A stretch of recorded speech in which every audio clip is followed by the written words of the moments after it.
Grandes genios e inventos de la humanidad. Seguro que antes de la época y el trabajo de Isaac Newton, las manzanas también caían al suelo. Pero nadie se lo había planteado. Simplemente era así. Isaac Newton se planteó las causas y se preguntó: ¿por qué tiene que caer la manzana siempre perpendicularmente al suelo? ¿Qué fuerza la atrae? En ese contexto, el inglés desarrolló la idea de la gravitación como una fuerza universal que se convertiría en la base de una de sus obras más importantes: Principios matemáticos de la filosofía natural. Isaac Newton y la gravedad.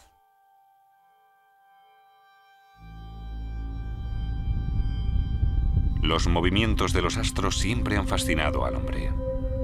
Desde el principio de los tiempos, ha intentado averiguar las leyes subyacentes. 600 años antes de Cristo, el filósofo griego Anaximandro afirmó que la Tierra era un cilindro y que se encontraba en el centro del universo. En su interior ardía el fuego del infierno. Sobre ella se encontraba la bóveda celestial, y detrás de esta ardía otro fuego. A través de unos agujeros en la bóveda celeste translucían las llamas, eran las estrellas. Un paso más lejos fue Claudio Ptolomeo, que vivió en Alejandría en el siglo II después de Cristo. Él también veía la Tierra como el punto central del universo, pero para él, la Luna, el Sol y los planetas giraban en torno a la Tierra en trayectorias circulares fijas, las denominadas esferas. Con esa teoría, los astrónomos fueron capaces de predecir con más exactitud los eclipses de Luna y de Sol y la posición de los planetas. Pero es curioso, era una teoría falsa la que les llevaba a la mayoría de estos resultados. Pasaron más de 100 años hasta que en el siglo XVI Copérnico desmontará esa visión de la Tierra como el centro del universo.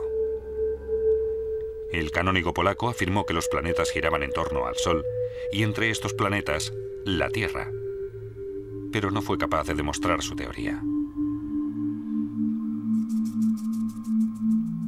A principios del siglo XVII, el astrónomo Johannes Kepler consiguió pulir la concepción del universo de Copérnico mediante la observación precisa de los planetas y el descubrimiento de la regularidad matemática. Afirmó que los planetas no giraban en torno al Sol en órbitas circulares, sino elípticas. Y se percató de que los planetas más cercanos al Sol recorrían su órbita con más rapidez que los que se encontraban más alejados. Pero Kepler no logró averiguar qué era lo que hacía girar a los planetas en torno al Sol. Isaac Newton nació en enero de 1643 en Woolsthorpe, condado de Lincolnshire, Inglaterra. Su padre, granjero, murió poco antes de que él naciera. Por órdenes de su madre, tomó el relevo en la granja. Pero el pequeño Isaac no estaba hecho para el campo. Se quedaba contemplando el agua durante horas, pensativo, mientras las ovejas se iban escapando. Prefería sentarse en su habitación y decorar la pared con todo tipo de dibujos. Gracias a su tío, párroco, no tuvo que quedarse trabajando en la finca familiar y pudo ir a la Escuela Libre de Gramática de Grantham, la ciudad vecina. Una familia de boticarios de confianza acogió a Newton. Con ellos aprendió sobre muchas plantas medicinales y al poco tiempo ya creaba sus propias fórmulas. A los 18 años, Isaac Newton se matriculó en el prestigioso Trinity College de la Universidad de Cambridge para estudiar matemáticas y filosofía. Pocos años después, ya ejercía de profesor de matemáticas en la universidad. Sin embargo, sus inquietudes iban más allá del campo de las matemáticas. Newton se interesó por diversos fenómenos físicos y químicos, y él mismo fabricaba las herramientas que necesitaba para sus investigaciones. Con su telescopio reflector, estudió los movimientos de los planetas en el cielo estrellado, pero se preguntaba qué era lo que los mantenía en sus órbitas elípticas. Los filósofos naturales, como se consideraba a los científicos en aquella época, debatían las diferentes hipótesis. Entre ellos el inglés William Gilbert afirmaba que unas fuerzas magnéticas invisibles e incomprensibles accionaban los cuerpos celestes en el universo. El francés René Descartes prefirió dar otra explicación. Según él, todo el universo se componía de partículas materiales, y los planetas giraban dentro de ese enjambre de partículas como una hoja en un remolino de agua. Un joven astrónomo inglés dio por falsa esa hipótesis, Edmond Halley. Durante años se había esforzado por formular una teoría del movimiento de los cuerpos celestes. En vano.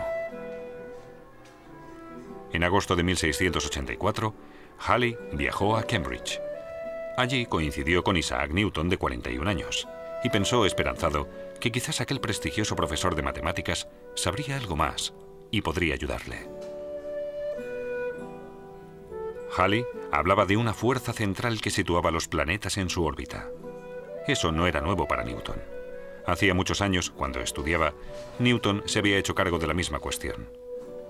Y formuló, al parecer sin esfuerzo, una teoría matemática sobre los efectos de esa fuerza. Pero nunca se había preocupado por publicarla y prácticamente la tenía en el olvido.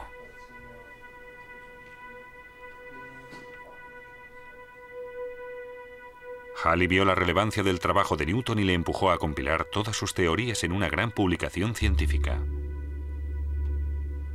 Newton cedió y comenzó a trabajar en sus principios matemáticos de la filosofía natural. Un total de 3 libros, cuya publicación financió el propio Halley 2 años y medio después.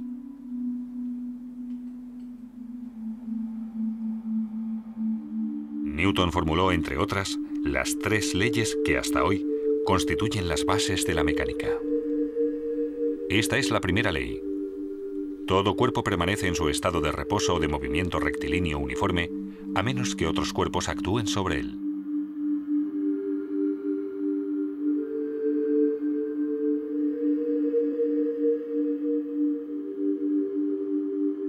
Según la segunda ley de Newton, la fuerza neta aplicada sobre un cuerpo es proporcional a la aceleración que adquiere dicho cuerpo.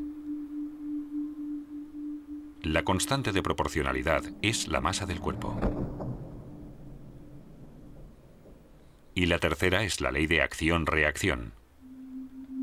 Cuando un cuerpo ejerce una fuerza sobre otro, éste ejerce sobre el primero una fuerza igual y de sentido opuesto. La fuerza de reacción hace que la bola se quede parada y hace que la barca se mueva hacia atrás. De esta tercera ley de movimiento profetizó Newton que se regía por el mismo principio por el que, varios siglos después, el hombre conseguiría volar hasta las estrellas. Con ello quiso decir que el principio de acción-reacción sería el que haría volar un cohete espacial. El gas caliente que expulsan las cámaras de combustión es lo que produce que el cohete salga disparado en sentido contrario. Isaac Newton ve en las fuerzas la causa del movimiento de los cuerpos. Y en el caso de la Luna, afirma que lo que hace que permanezca en su órbita elíptica es únicamente la atracción de la Tierra. La fuerza contraria a esta es la fuerza centrífuga, que impide que la Luna se abalance sobre la Tierra. A la fuerza de atracción, Newton la denominó fuerza de gravedad. Ahora, con la velocidad de la órbita lunar y la fuerza de atracción de la Tierra, Newton ya puede demostrar matemáticamente que los planetas se mantienen en su órbita por la fuerza centrífuga y la de gravedad.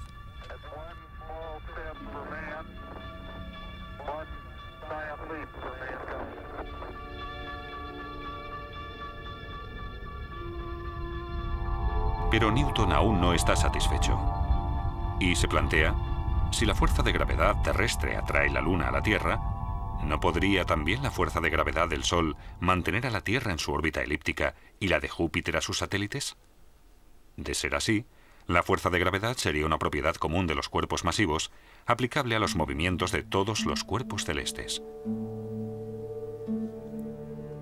De esa forma, Newton formuló la ley de la gravitación universal. Con la masa de 2 cuerpos y la distancia existente entre ellos, Newton puede calcular su fuerza de atracción, la denominada fuerza de gravedad. De esa forma es capaz de predecir de forma exacta el movimiento de los cuerpos celestes. Con esos conocimientos se descubrirán, siglos después, nuevos planetas de nuestro sistema solar, Neptuno y Plutón.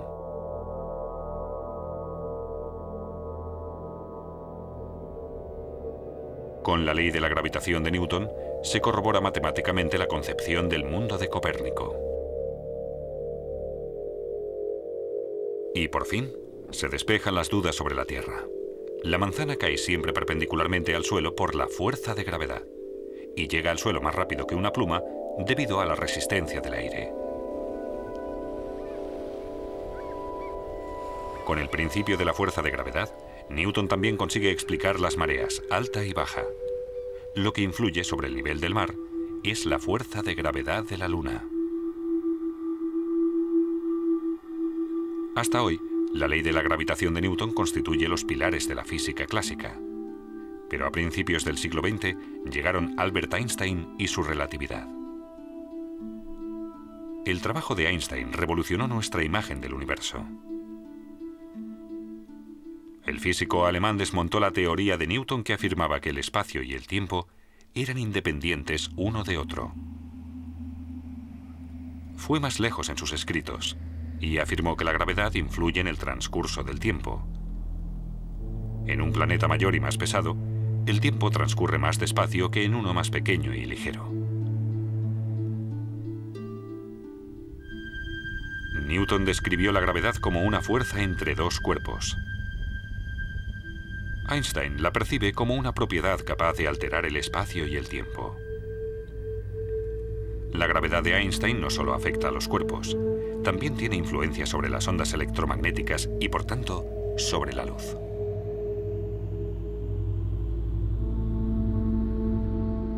Un año después de la publicación de su teoría, esta se confirma.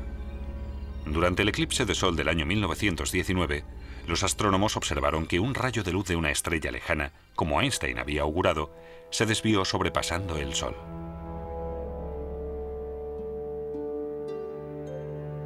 La teoría de Einstein se aplica en dimensiones raras con fuertes gravitaciones y elevadas velocidades. Pero nuestro día a día se rige por la ley de la gravitación de Newton. A los 50 años, Newton puso fin a sus investigaciones científicas. En 1696 se asentó en Londres como director de la Real Casa de la Moneda y luchó contra la falsificación. En reconocimiento por sus aportaciones científicas, en 1705, a la edad de 62 años, la reina Ana le dio un espaldarazo y lo ascendió a la nobleza. Sir Isaac Newton murió a la edad de 84 años en Londres y se le enterró en la abadía de Westminster. En la actualidad, Newton sigue estando entre los científicos más importantes de la humanidad. No solo se le considera el creador de la física clásica. La física moderna también le debe las bases de la acústica y la aerodinámica. En el campo de la óptica, Newton descubrió que la luz se compone de colores espectrales. Y también descubrió los anillos de Newton, un fenómeno característico causado por la reflexión de la luz. A pesar de su éxito, Newton era consciente de las limitaciones de sus conocimientos científicos. En sus apuntes escribió: "No sé lo que puedo parecer al mundo, pero para mí mismo, solo he sido como un niño jugando a la orilla del mar y divirtiéndome al hallar de vez en cuando un guijarro más suave o una concha más hermosa que de costumbre, mientras que el gran océano de la verdad permanecía sin descubrir ante mí".